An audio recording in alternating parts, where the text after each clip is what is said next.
तर इथे काही साहित्य घेतलेलं आहे. मखाने घेतलेले आहे, खजूर, शेंगदाणे, बरंच साहित्य मी घेतलेलं आहे. बदाम, काजू हे सगळं चमचाभर तुपात फ्राय करायचं आहे.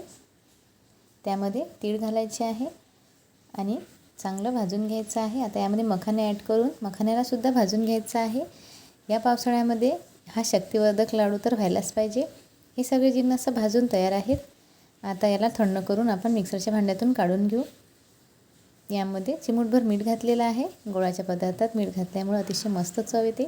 सगळ्या जिन्नसांची बारीक पावडर करून घेतलेली आहे. आणखी गोड चव येण्यासाठी खजूर पावडर ॲड केली. आता थोडीशी वेलची पूड घातली. आता खजूरच्या बिया काढून याला मिक्सरमधून ग्राइंड करून घेतलं. व्यवस्थित असं मिक्स करून घ्यायचं आणि याचा लाडू वळून घ्यायचा. साखर आणि गुळाचा वापर न करता इथे आपण लाडू तयार केलेला आहे. व्हिडिओ आवडल्यास व्हिडिओला लाईक करा. जाता जाता आपल्या चॅनलला सबस्क्राईब करा. धन्यवाद.